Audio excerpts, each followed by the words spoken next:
Hi, I'm Holly. I'm the mom. I'm Sydney. I'm the daughter.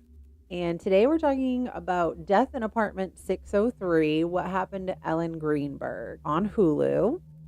So it starts with kind of talking about Ellen. She was an only child, described by loved ones as kind and generous. There were videos of her doing the school news and stuff like that, so you could tell she was very involved in her community in keeping people aware and updated. Because I mean, nobody ever said it, but it seemed like what she wanted to do was be a news reporter. And then, she went into a teaching job, which you've got to have some kind of care and compassion to be able to do, especially first graders. Yeah, it does seem like she's well liked in school and has a good friend group. Yeah. So she moved to Philadelphia for school, for college, and she set up on a blind date with Sam Goldberg. And he's an associate director for NBC Sports when he met Ellen, according to his LinkedIn. Hmm. So he travels a lot Yeah. for his job. So after about a month of talking on FaceTime, I guess the date went pretty well. So they're FaceTiming a lot because, Sam's traveling. He tells her he'll pay for her to come visit him at one of his work locations, which I guess is really out of character for her to just head off with a dude after only knowing them for about a month. But the thing that confused me was that her mom said that she'd never met him, but they went on a blind date. She said, and I'm not going to quote it because I don't know if it's verbatim, but she said, I was nervous because she's never met this man before. But then how were they set up on the blind date? I was a little bit confused about that. I just kind of chalked it up to the fact that more that she meant like she'd only gone on one date with him and then they just had FaceTimed, and Hmm. so that she didn't really know him, or maybe that her mom didn't know him.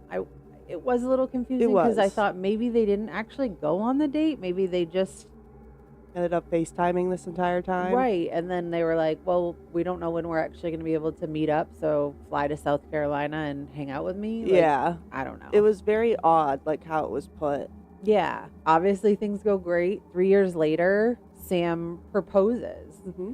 um, and they're living together. In January 26th of 2011, a nor'easter hits, and for those of you that don't live over in this area, a nor'easter is basically just a really big snowstorm. It can cause pretty much everything but emergency services to be shut down. Yeah. Pretty common here in Maine. Honestly, yeah, it's I, it's not abnormal to get them up in New England at all. And it's definitely not uncommon for us to just continue on like normal life. Like your work is not going to close because a nor'easter hit I up don't here in care Maine. if your car is buried in snow, dig it out and clock in on time. Exactly. Like, So January 26, 2011, this nor'easter hits. And great. so Ellen's a first grade teacher at the time, and they decide to close school early. And so she's going to go home. And one of her coworkers is helping her clean off her car, Bruce. And he says it takes about an hour. So this snowstorm must have been pretty major. Yeah. And they get it all cleaned off. And he mentions that she seems really angsty and on edge. And he doesn't really say that he kind of delved into it. He may have just felt like it wasn't really his place to ask. Yeah. Or, maybe he just chalked it up to people not being used to driving in that kind of snow. And I know even for me, if we get a lot of snow and you got to drive somewhere, I still get anxious. Well, he said that he talked her down from it. But he didn't really say what it was. So then when she gets home, she actually calls Bruce back, the same guy who just cleaned off her car. And he said it took about him an hour and a half to get home. So there's an hour and a half span of them leaving, him talking her down, and then her calling. And he says that she is still so distraught. Does he say why she's upset? No, he just says and I don't know if he ever really knew the reason, but yeah, he just says that, he's talking her down, and he actually texts her best friend Allison, and he says something. He says, "Hey, your BF, your best friend, your BF is crazy," and so she's texting. Allison is texting Bruce, and then Ellen actually tries to call Allison, and because she's amidst a conversation with Bruce, she doesn't pick up the call. Now, they never state at like what time each call was. It's kind of just a guesstimate. But yeah, like Allison was like, I kick myself every day. And I would too. But it's not her fault. Right. Like, there's no way she could have known what was coming. Right. So Sam is also home at this time because he's not on a work trip. And the cameras confirm he does go to the gym for about a half an hour, the gym that's in their building. Now, with the phone calls, they don't say if the phone calls happened while he's at the gym or before he goes to, like, did they have a fight and that's why he goes to the gym? Does he go to the gym and then Ellen is distraught about something that she doesn't feel she can talk to Sam about? Yeah. And she's calling her friends. Without the timestamps, it's really hard to know the order of what really happened. Yeah. So Sam finishes up in the gym. He heads up to the apartment and the door is locked and he can't get in. He's knocking on the door and kind of hollering to Ellen and no one's coming to the door. So he goes down to the main desk and asks the concierge if he can help him get in. And this is where things get a little weird. So Sam says that the concierge escorts him upstairs and they eventually break in. Later, we find out the concierge did not escort him upstairs because he's not allowed to leave the desk unattended. So this is where the stories kind of start to, Sam's story versus what we know with camera footage and eyewitnesses start to kind of go in different directions. Yeah. So Sam goes back upstairs and he's sending texts to Ellen, where are you? What are you doing? And the thing that struck me was he was only getting angrier. Yeah, where he started saying like something about you better have an excuse or something like that. You better have a real good reason for this, that type of thing. And maybe it's just because I have such anxiety. Like my first thought would be something terrible has happened. Something's going, I need to get in there. I need to call 911. Yeah. And like I said, maybe it's just because that's my personality with my anxiety. I think I might be initially mad, but when I realized there was no sound coming from inside the apartment and I'm getting no response to texts and I knew they were just there half an hour ago, that would have freaked me the fuck out. Like I wouldn't have, like I said, I might have been angry initially, but then that would have turned to worry. And Sam never turns to worry. No. He just gets angrier. Just anger the entire time. So he goes back down to the front desk and is like, hey, is somebody going to help me? And again, they're like, we can't. Yeah. So he goes back up and he does end up breaking the door down. He doesn't actually break it down. There are pictures where you can see that basically he just kicked it until the screws of the slide lock. So it's a slide lock like you would have. We get a picture right here, but it's kind of like what you would have at a hotel. It's the one that the little U piece comes over the little ball piece. And I thought that was called a hatch lock. It could be. I don't know. I just call them a slide lock. I thought the slide lock was the like chain. It very well could be. I am not a lock expert by any means. She's only a lock pick. So not even. If it can be opened with a butter knife, I can't open it.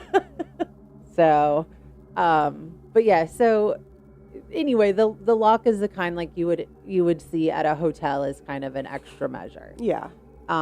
So what you end up seeing in the video is just the part that's attached to the door. The screws are kicked out of it. Yeah. So it's not like I'm sure some force was needed, but they made it sound like he had to like literally bust through it. Yeah. So, which I'm sorry, but I guess I don't know about these locks. I know so I have a chain lock on my door and it's up high and you have to, it's the sliding one with the little piece connected to the chain. And like my boyfriend can lock it and unlock it when he's outside of the door because he'll lock it behind himself so that my son doesn't escape my apartment. So he'll lock it behind himself. But I guess I don't have enough experience with these kind of locks of if you could do the same thing. So here's the thing. that is one thing I did spend a lot of time looking up. Mm-hmm. We will get to that. Okay. Sam comes in and Ellen is slumped over with blood, and she's slumped over in the kitchen. So he calls 911, and they actually play the 911 audio, and the 911 operator is telling him, to stay calm and to get her on her back. And she's trying to talk him through how to do CPR, which I don't know. He sounds really hesitant. And again, it may just be my personality. Like, I'm a jump into action kind of person. I mean, that time that James almost choked on steak, he still laughs about how fast I was out of my on chair the Heimlich. And doing the Heimlich on him when he was really not choking. It was just coughing a little. Yeah, you were like, so, I gotta save him. I thought it was my time to shine. So, like I said, I don't know. To me, he sounded hesitant. And he doesn't sound. Maybe this is just me, but like obviously they play it through the series a few times. He just doesn't sound like someone who just found their fiance dead. Right. He doesn't sound surprised. He doesn't sound surprised. He doesn't truly sound upset. Like, I would be screaming and hyperventilating and hollering, and he's like calm. And I know they say, everyone handles situations differently. Some people shut down and become numb. Some people become, they spring into action. Other people just are useless because they can't stop screaming. Yeah. So I know that everyone is different in these situations, but it just felt off. Yeah. So the 911 operator tells him to open her shirt, and that's when he says she stabbed herself. Which, that would be such a weird thing to just assume. If I found someone dead from a stab wound, I would never, I guess you can never say never, but I feel like, knowing myself, I don't think my first conclusion would be, oh my gosh, they did this to themselves. It would be, they've been stabbed. Yeah. Well, and also he was like, she fell on a knife as she's sitting, like, she's got her back to the corner of these cabinets. That's right. Not a falling, like, yeah, if you fell, you could fall like that, but you wouldn't have a knife in your front if you fell like that. Right. Like, and I think it was more like up in this area. It was up in the chest, yeah.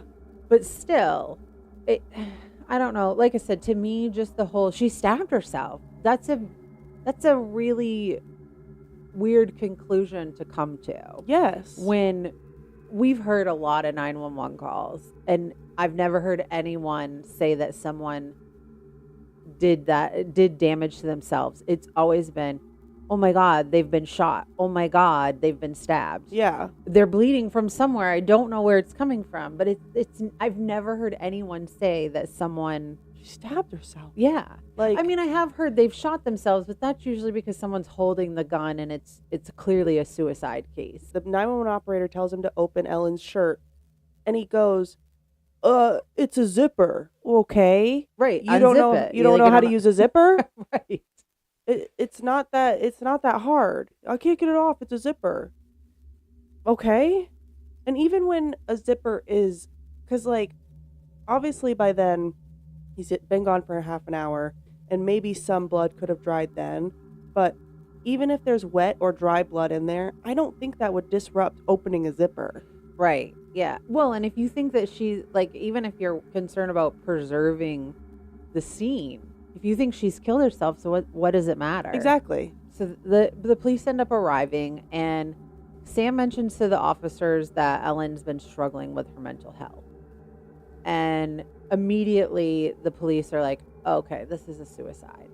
So homicide detectives are never even called, which I've always thought that, until you treat every suspicious death as a homicide until you can prove otherwise, not the other way around. Exactly. Because if you do it the other way around, like we've seen in this case, you've lost evidence.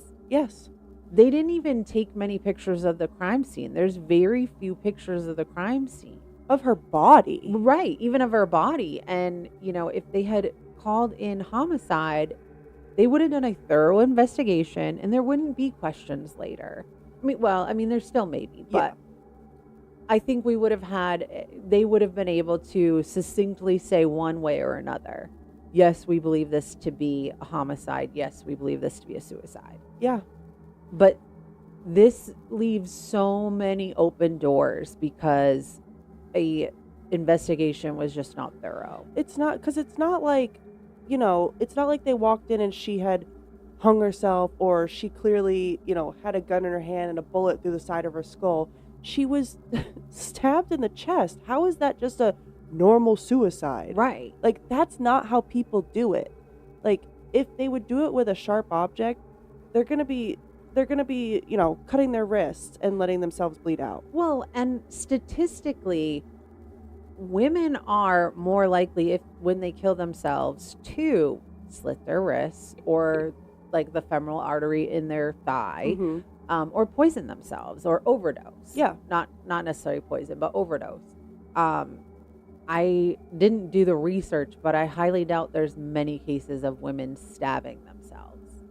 I highly doubt there's many cases of anyone stabbing themselves to death. Because what a horrible way to, because the thing about suicide is that these, like, people who commit suicide want it to be quick and they want it to be painless. Right. So with the mental health issues that Sam's referring to is back in December, Ellen had told her parents that she wanted to quit her job. She was finding it very, very stressful. She wanted to quit her job and move home. And, her parents, especially her dad, which he has regrets to this day, said, I just felt like she went through school for this. Like, this is what she had been working towards. So we made an agreement that she would start seeing a therapist. And if that wasn't helping, then yes, she could quit. But we needed to try this first. And I get that. You want your kids to succeed. You don't want them to just give up. So I know he bears a lot of guilt for that. I don't feel like he should, but I know that he will. He was doing the fatherly thing because, like, she has set herself up for success. Right. And he just wanted to see her go far with it. Because, like, if she moved home, she would lose her teaching job. But stress over your job is generally not something people kill themselves over. Exactly. If that job is going to result in, becoming bankrupt or losing your house, or maybe you've embezzled and you're going to go to jail, sure, that's one thing. Yeah. But being stressed over your job when you have the option to move home with your parents seems really far-fetched to me. Mm-hmm. As we've said, there's no thorough investigation. They take Ellen's body out and immediately tell the apartment supervisor, you can have somebody come clean it. And so the next day, Sam's uncle comes to retrieve some things for the funeral. But he ends up leaving with all their electronics, including Ellen's electronics, which seems weird to me. Because I feel like, wouldn't you want to give those to her parents? Why are you keeping them? And then we find out that Sam's uncle is a lawyer, which is even stranger to me. Yeah.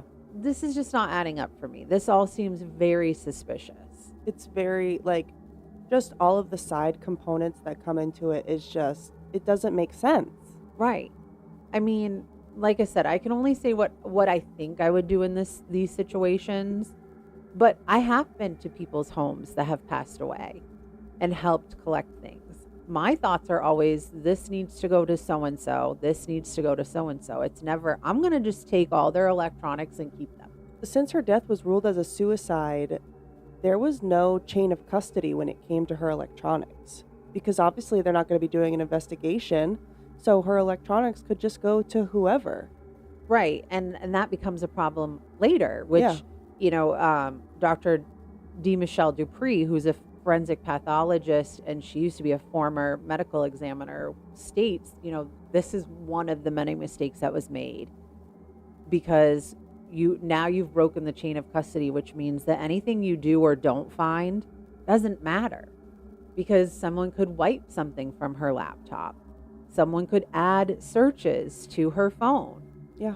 And there's no proving who did it or when. And you can add, from what they told us, and I didn't confirm if this was true or not, but you can add searches and you can change the date and time of when you did them. If you know what you're doing. Yeah. For sure. And that's the thing is, that's why it's so important to treat every suspicious death as a homicide. Mm-hmm. And then if you need to change it to a suicide, you can. You can't do it the other way around. Yeah. I mean, you can, but as we see here, it doesn't work. It doesn't work. Sarah Kalin, she's a homicide behavioral expert. She does state that one thing that, does work in Sam's favor is that most suicides tend to happen somebody decides to do it in a very short time span. I think I had actually read that most people that decide to commit suicide, the reason you see like pictures of them being fine or looking fine and happy, even the day before, is most people decide within 5 minutes of actually doing it. Yep. It's a very like, I can't do this anymore. And they just do it. Which again goes back to you saying they want it to be quick and painless. Yeah. Why would you choose to stab yourself? That's not quick or painless. No. Sarah actually points out that the photos taken at the crime scene were only of half of the wounds. Ellen had 20 stab wounds. And they didn't find out until they got her back to the coroner, or not back to, but until they got her to the coroner, that there were actually stab wounds on the back of her neck. They didn't even know that at the crime scene. Yep. Had they called in homicide detectives, they would have known. They would have known. Which, again, who stabs themselves in the back of the neck if they're trying to kill themselves? Exactly. You have your wrists right here where you can visualize them. Mm-hmm. No one is going to just randomly stab themselves in the back. That's so crazy. Yeah. So somebody actually also made a diagram, basically, just using technology and stuff, of they got from the pictures, they got the exact shape of the knife, and then they recreated the female body, and they've recreated how her body would look if you just had like a ton of if you had 20 of these like knives. If you left them in place. Yeah, if you left them in place, and they have them, and I'll throw the picture up right here, but like just from where you can see where the angles are, like it's not normal angles of if you grabbed a knife the normal way you would, because the handle has a certain way to hold it, and then to go like this, they're not upside down. They're literally not upside down, because you're going to be able to tell which way a knife blade goes in. Well, and that's the other thing, is that not only are they not upside down, but they're also not angled down.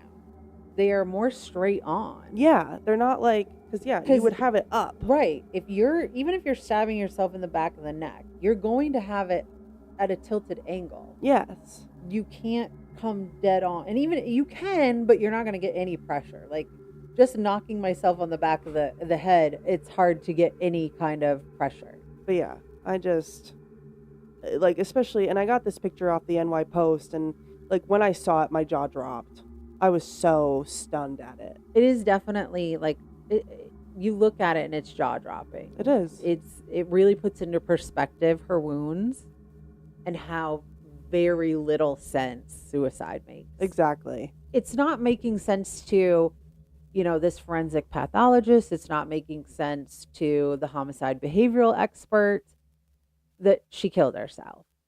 But this is the story that, we've been told by Sam, and the detectives that showed up on scene took it as fact, which is another thing. If there's only 2 people in the apartment, you don't take the word of the living one. Exactly. Because you never know. I just feel like the whoever was on this case, the police that were on this case were just lazy. Yeah. They were lazy. They were neglectful. They should have done a way deeper investigation, should not have let that get cleaned up.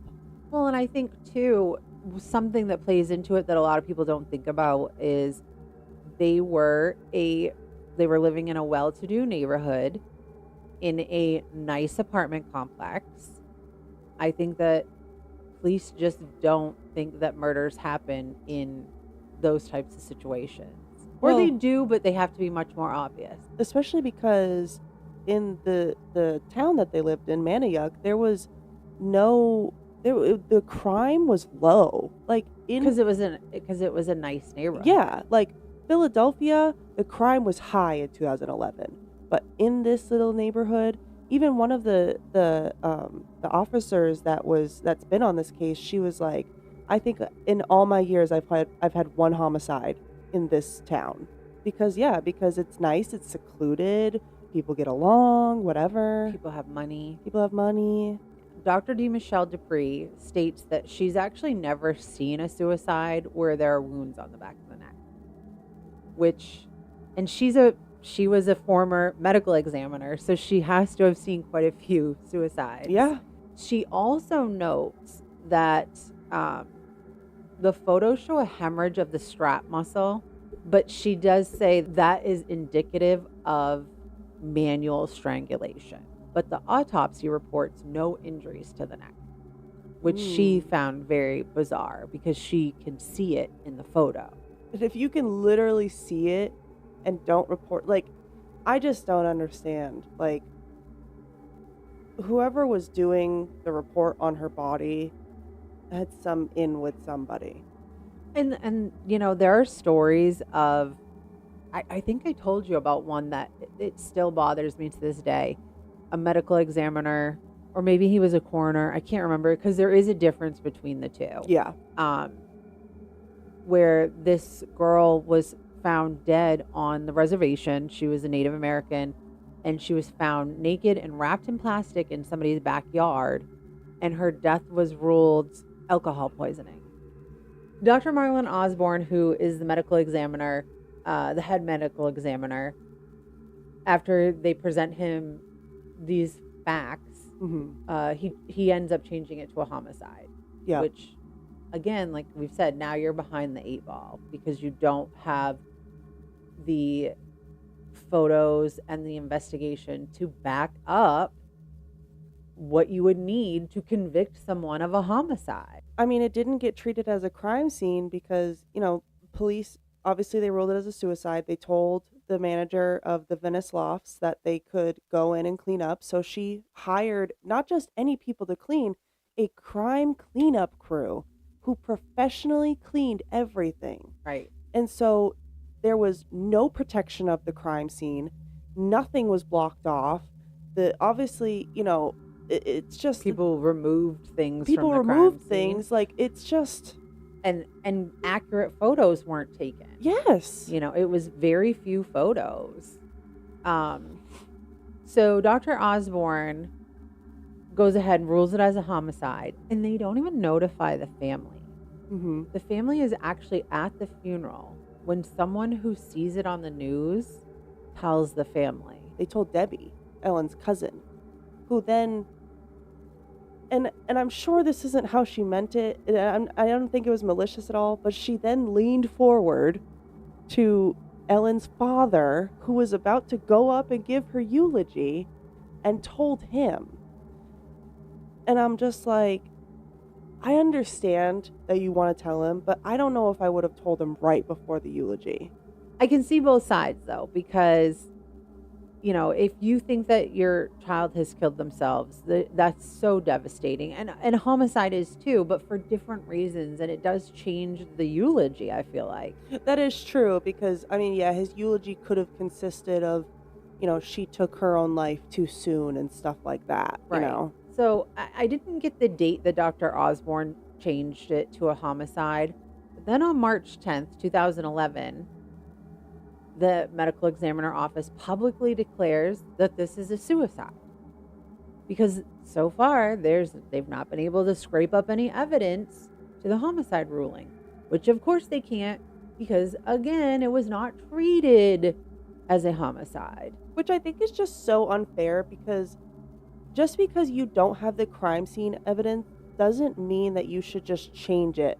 Especially, given the state that her body was in. Right. I mean, at this point, I feel like if you aren't, as a medical examiner, if you aren't confident in saying that it's a homicide, you also shouldn't be confident that it was a suicide. And and undetermined is an option. It is. It is. It's a rare thing that they use. I believe one of them said that it was like 1% of deaths that come through are undetermined.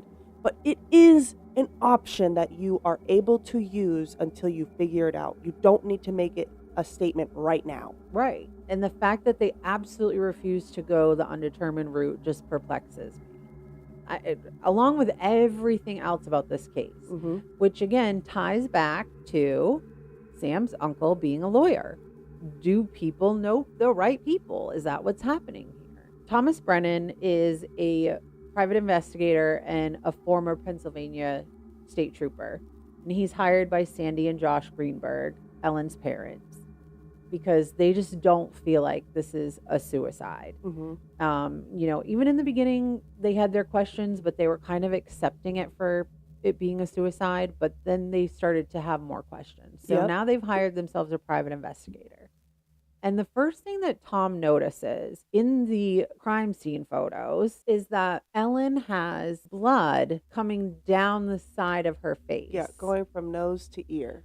But she's also sitting up, slumped over in the corner of the kitchen. Yeah. To get blood to go from here to here, you have to be laying on, your head has to be like this. You have to be flat on the back of your head. Right. And you also have to have been dead long enough when you were moved to not to have the blood dried, to not also then turn this way, which it wasn't. So when they come in, there's a photograph of her slumped in the corner like this. The corner, there's like a corner in the kitchen because there's an island. Yep. So she's up against the bottom cabinets, slumped over. Which, here's the other problem with this: Sam in the 911 call sure makes it sound like he is listening to the 911 operator, getting her on her back, getting her jacket unzipped so that he can do CPR. How is that possible if when they show up, she's sitting slumped in the corner? Yeah, why is she still sitting there? So obviously, either Sam moved her body back into the sitting position, which I find highly unlikely, or he never even bothered to try doing CPR. I don't think he ever bothered. Oh, I don't either. Because the thing that doesn't make any sense to me is that, so on this snow day when she came home at about 1:30. What went on between, and this is what bothers me, is that nobody has questioned this. Nobody interrogated him. What went on between 1:30 to, what was this, 6 o'clock at night? I'm not sure of the time, but yeah, there's a significant amount of time. Yeah, there's a whole 5-hour difference of, and I don't get it. And obviously she's alive when she gets home and she talks to Bruce and she calls Allison. She's alive then. And that's what bothers me so much about not having an actual timeline of when all these phone calls took place, is that she's alive. And now all of a sudden she's dead. I think too, with him going down to the gym, he was only there for 30 minutes. I just don't think that would have been enough time for her to do everything that she did to herself. Well, but also, clearly I'm not a big gym person, but I feel like most people I know that are really into the gym, 30 minutes isn't even worth it. I go for an hour, and I'm not even a big gym person. Right. If I go, it's for an hour. I want to get a good workout. And I always thought that 30 minutes was weird. The other thing that Tom notes that has so far no one has even mentioned is that the coroner's report reveals that Ellen has bruises in different stages of healing. All over. Which they also noticed, the women of the church, because they're Jewish, and so in the Jewish tradition, women, or maybe even men, depending on, I'm not sure if it depends on who dies, but where it was Ellen and she's a female, they had other women in the church prepare her body. They noticed that she had a lot of bruising. Yeah. And no one is really mentioning that, which I feel like pretty indicative of someone who's either really fucking clumsy or is in an abusive relationship. Well, there was two speculations that could be like possible questions. One of them being, was it due to her medication that she was taking, or could it be due to? I guess she also worked out, which could it be due to that? But she had, she had bruises on her shin, but she had bruises just all over in different spots, Right. just very random spots, and all in different like healing phases. And I wish they would go a little bit more into detail about like if there's any like super fresh ones. Right. So they end up talking to Ellen's psychiatrist, or I think Tom might have been the one that ended up talking to her. And she was on Ambien and Klonopin, which I don't know if either one of those, contributes to bruising. But, one thing that this psychiatrist does state is that Ellen would always smile when she talked about Sam. Mm-hmm. But we also know that victims of abuse often still love their abuser. Yes. And aren't necessarily looking to get away from them because they really believe it's going to get better. On the other side of the coin, the psychiatrist also says that she's never made any indication that she was suicidal. Yeah. So what's going on? Well, and I think too with like the whole smiling with Sam and everything like that, like Ellen was so desperate for love. Like she saw her friends getting engaged, Right. she saw her friends having babies, and she wanted that so badly. Because that's just how women work, is that they want to get married and they want to have a family. They have this maternal instinct and this wifely instinct of like, this is what I want to do. And I think she just wanted it so badly that I think you're right. I think that she just, if this is how Sam was, if Sam was being, physical or verbal, then, she was just like, oh, well, it'll get better. Right. And we're both just stressed. We're both stressed, but we're still in love and we're getting married soon. And I think that's what it was too, is like, she only just got engaged in June. Right. And she's starting her wedding planning. And so I think she's just in the mindset of, oh, I'm a soon-to-be bride. So it's easy to hide stuff like that. Right. Because you're getting more happiness out of the experience than the fear.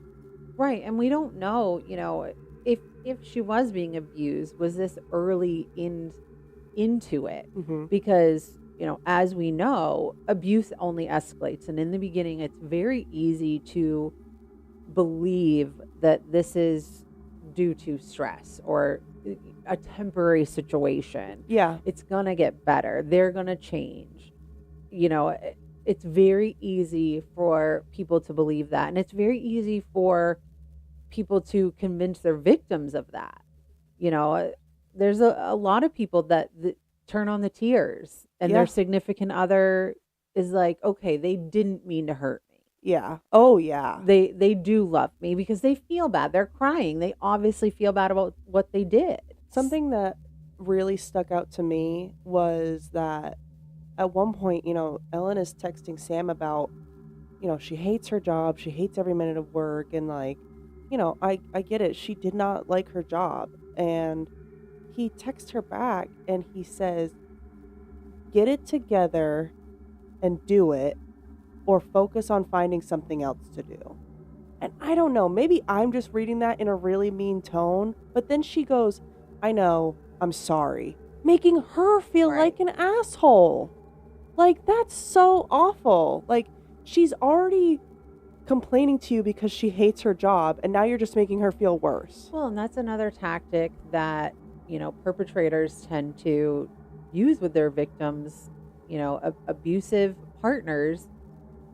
Well, if you didn't make me angry, I wouldn't have hit you. Yeah. Which that was one thing that kind of, stuck out to me is he victim blaming? Mm-hmm. Like that kind of attitude with the way he said that to her made me feel like he would be the type that would. So when I see somebody talk to their partner who's stressed and upset and just looking for support like that, my first thought is, you're an abusive partner. Like, yeah, because that's emotionally abusive to me. And like I could understand, him being annoyed if, this is what she complains about every single day. But I don't care if your partner complains about something every single day. All you need to do is say, I know, I'm sorry, I'm here for you. Right. That's all you need to say, and you can move on. You don't have to be a dick about it. Well, and there are other ways to say what he said without being a dick. Yes. Do you want to find something different? Should we focus our energy on finding something different for you? And you just got to do it for now until we figure something out. Right. There's lots of things that you can do to be a supportive person, a supportive partner without being an asshole. Yep. With all the stuff that Tom has kind of pointed out, they get the ADA involved, and his name is Guy D'Andrea. So Guy decides he's going to go look to see if there are any case files, which he's not 100% sure that there even will be, because it's not a homicide, which they don't keep case files on things that aren't crimes. That's the whole point of case files, are crimes. So he wasn't sure he was going to find anything. He did end up finding her file, and it was in a closet with holiday decorations, which was weird to me because I feel like somebody obviously felt like there was something to this and stashed it. Yes. Because I feel like if they didn't, they would have just destroyed it. Because it's not a crime. There was no reason to really have them. Right. So I definitely feel like there was someone who at some point held on to this file for a reason. Yeah. And I'm so glad that he found it, too. Yeah. And one thing that was mentioned is that friends were noticing that Ellen was kind of pulling away from them. And coworkers also noticed that she wasn't wearing her engagement ring anymore. Mm-hmm. And she wasn't wearing it when she was killed either. Yeah. But I know you wear yours all the time. Yeah. Which I think most women, younger women especially, do. Yeah. I can't even say younger women. I think most women in general wear their rings. I do think it's really weird that she stops wearing it to school. It's not like it's a job where it's dangerous to wear your ring. Yeah. And she never really gives a reason to anybody why she's not wearing a ring. Yeah, there's no actual indicative reason as to, oh, I want to keep it safe, or I don't there's just nothing. Right. She just stops wearing it. Due to the lack of defensive wounds, the locked door, no sign of a struggle, and only Ellen's DNA on the knife. The police, despite Guy looking into it, the police stand by the suicide theory. But at this point, Guy and Tom are finding more discrepancies. In 2019, a reporter reached out to Josh Shapiro's office and was told they had found searches on Ellen's laptop in December and January of the year she died for quick, painless suicides. But again, like we've said, there has been no chain of custody. There is no way of telling who put these on there and if they really were put on at that time. Well, and plus, if you're Googling quick painless suicide, why are you going to stab yourself? Right. That's not what it's going to tell you to do. Stabbing is definitely not even on the fucking list. No. I'm sure if I went and Googled it right now, they would probably tell me to take a bunch of medicine. But the other thing is in 2011, when the uncle did turn over the laptop, after they ruled it a homicide, he did turn over her laptop. And an analysis done on the laptop found at that time did not find those searches. The searches were found in a 2019 report, which, were they even there? Did someone add it to the report to make it sound more plausible? Yeah. Because there are corrupt people in every walk of life. So did someone add it?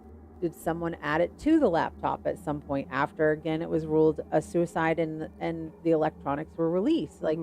We don't know. And this is the problem. This goes back again to always, this is such a fuck up by treating it as a suicide right from the get-go. Yep. So one thing that is mentioned is there's no sign of a struggle. But this is a very small, tidy apartment. The kitchen looks very tiny. It looks like it's very blocked in. Yeah. You have the island here, and then a little row of, there's a little counter, and then you've got the stove, or the sink, and then the stove. So it looks like it's a really tiny kitchen. Mm-hmm. So it's going to be a small struggle if you're in a small area. Yeah. And the butcher block was knocked over and there were knives strewed into the sink.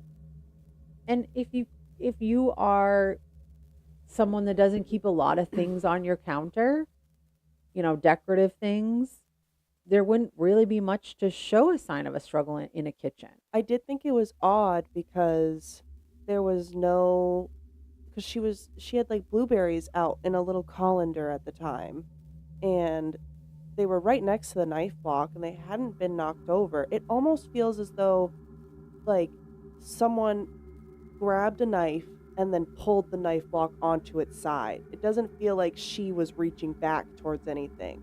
Well, and that was what I was going to say is, where there's no sign of a struggle from her and no other DNA on the knife, who's to say that someone didn't reach around her while she's cutting up these blueberries and grab it, and when they pull it out, it knocks it onto its side and throws knives and then stab her in the back of the neck. Yes. She has no time. It's called a blitz attack. She has no time to even react to what's happening. And then she, ends up getting stabbed multiple times in the back and then gets herself turned around and then gets stabbed in the front and slumps down exactly where they find her. Yep.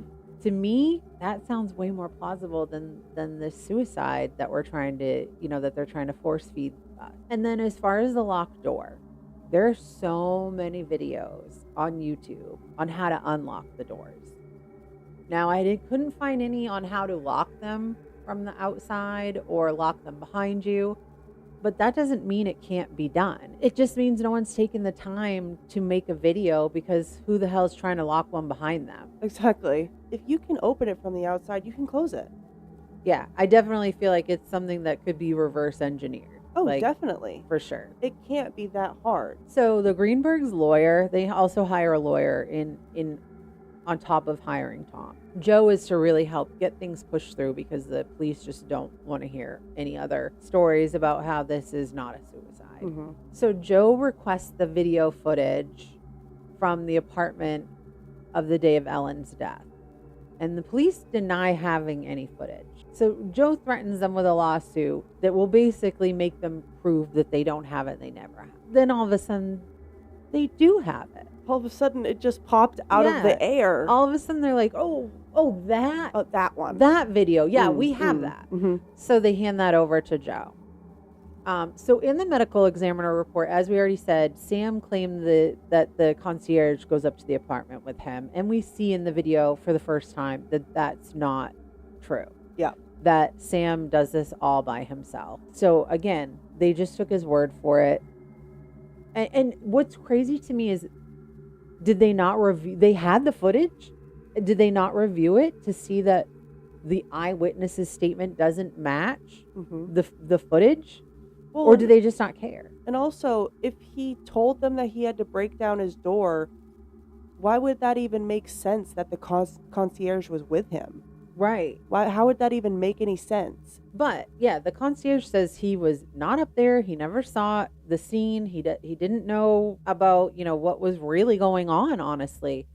And so Sam's word is what sealed this as a suicide. Mm-hmm. And they refuse to look at it in any other manner. So the Greenberg's lawyer has 3 medical examiners deposed. Mm-hmm. And for those of you that don't know what deposed is it's basically like, if you've ever seen those videos where they're just interviewing someone, they usually have like just a plain wall behind them and they're asking them questions under oath.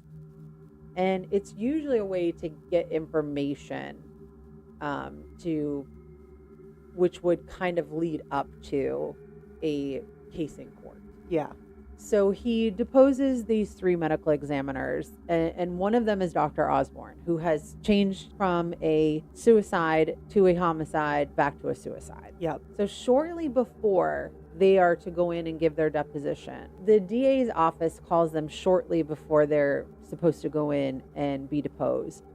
And they call them in for a meeting, and there's police officers there, or the police department is there, and the medical examiner's office. And they supposedly have new information to give to these medical examiners before their deposition. Of course. But here's the thing. When Joe finds out about this and he asks them, Well, what was the meeting about? Oh, I can't remember. Well, where are the notes? Oh, we didn't take notes.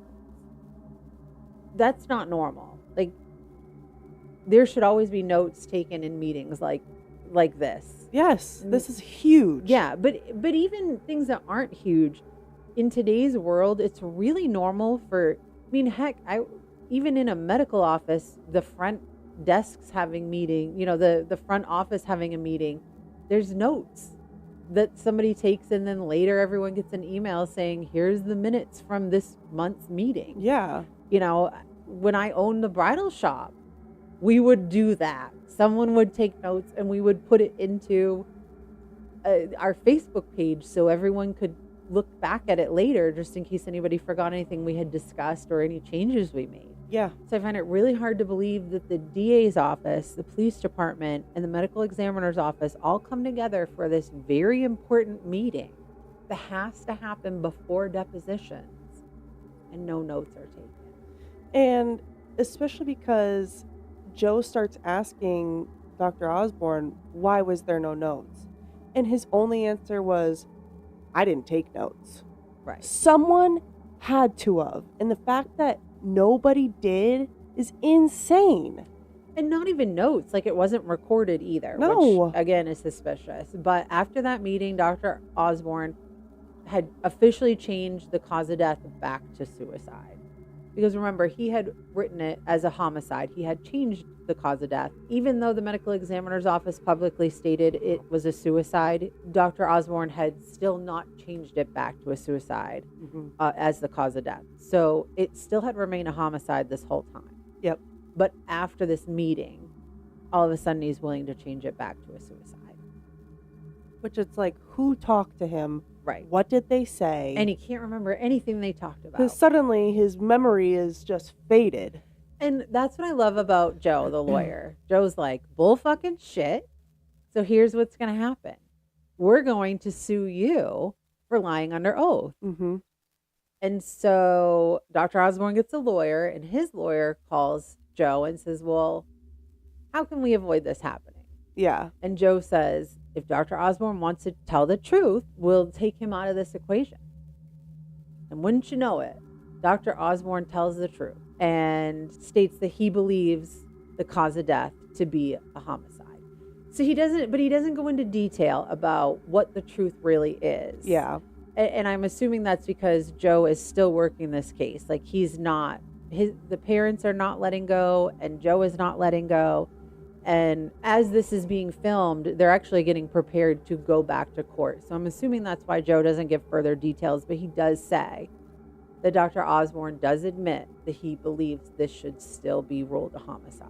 Yep. That the cause of death is homicide. Yep. So during this meeting where they talk to Dr.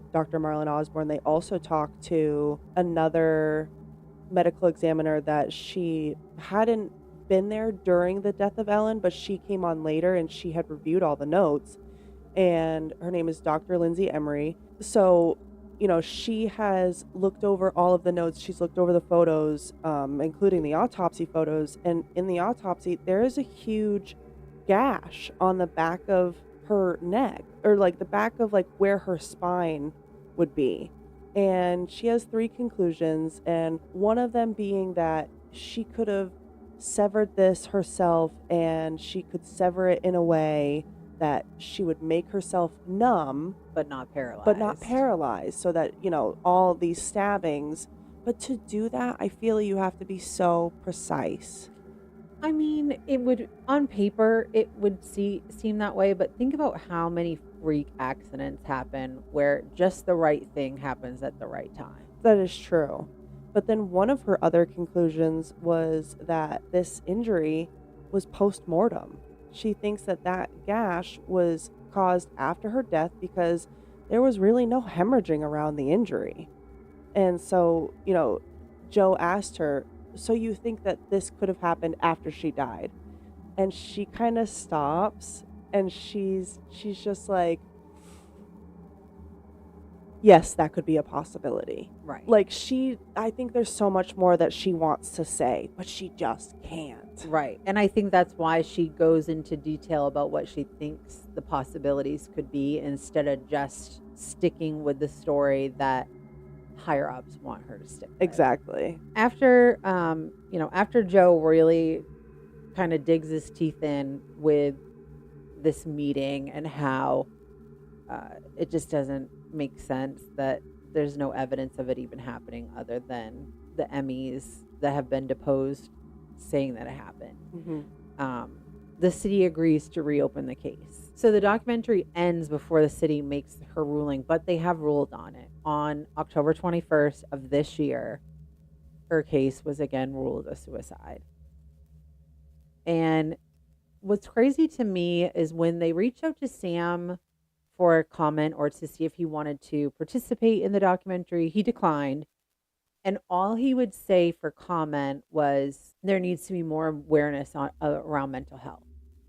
He absolutely refuses to even acknowledge anything different. And to me, if this were my loved one, and I know I didn't do it, and it seems implausible that they did it, Mm-hmm. I would at least be open to the idea that someone got into our apartment and did it. Yeah. So to me, the fact that he does not even entertain that it could be a murder and that it was someone makes me think it was him. Yeah. It really, like... Because, I mean, I don't care how badly someone struggles with mental health. If I saw them in that state, there's no way I would believe that was a suicide. No way in my mind would I think, oh my God, because think of the act of, I mean, that's basically seppuku that, they used to do in old Asian cultures, and they would they would put a sword through themselves. So painful. And you have to put a lot of force behind it to do it to yourself. And now she did say at the back of the neck there were hesitancy wounds, which mm-hmm. are wounds that are not very deep, that you sometimes do see when people self-harm because they're trying to get a feel for how bad it's going to be. Yeah. But that can also happen with someone who is hurting someone else for the first time. Well, and some of these injuries were 2 to 3 inches deep. Right. And I feel like you don't have enough force Yeah. doing that backwards. You can't get enough force to do that backwards to really get deep in there. I mean, people really underestimate how tough our bodies are. I mean, it's very easy to break the skin. Yeah. But getting through muscle is a little bit harder. And I don't know. To me, it's the fact that he has stuck to she stabbed herself right from the jump. Yeah. There's never been another question of how this could have possibly happened. Makes no sense to me. When you see time and time again of people that have died and all the questions and all the possibilities that families will come up with when it's unanswered. Families and loved ones will dream up some crazy ass shit mm-hmm. because they're just looking for answers. Yeah. Not once has he doubted, supposedly, that it was anything but suicide. Yeah. Which just makes me think it's because he knows the fucking truth. Yeah. And that it wasn't suicide. So Ellen's parents have really been the driving force to get her justice. They hired Tom, they hired Joe, and they refused to give up. We haven't heard anything about them since this last official ruling, but I just don't think that it's the end for them. I think they're just going to keep trying. Yeah. And the sad thing is I don't know if they ever will get any justice because without the evidence, there's really no way to prove anything. Yeah. Everything at this point is really just speculation because it doesn't make sense. And 100% it is fact that he told the 911 operator he was getting her into position to do CPR, mm-hmm. and that wasn't true. Yep. It is a fact that blood was going this way when if she had been sitting up, it would have been going this way. Yep. But that doesn't prove that he did it. Neither of those things prove that Sam did it. That just proved that it was homicide. And I don't know. I don't think that. But that's all Joe wants. Right. He can't do anything without this being changed to a homicide. True. And with the fact that they're not going to change it to a homicide, I think that there's some inner workings. And that's the thing is, like I said, no matter what job you do, there are always people that can pull strings. Yep. Always. And it's really sad to think that it can happen in our criminal justice system, but people are people. And you're going to have good people and you're going to have bad people. Yep. And you're going to have people that will protect murderers and rapists and what have you because they share the same last name. So that's going to be it for today. Again, that was Death in Apartment 603, What Happened to Ellen Greenburg. You can watch that right now on Hulu or Disney+. And thank you so much, everyone, for joining us for today's episode. We appreciate you watching, commenting, liking, and all the little things that you do. And we will see you next week. Bye. Bye.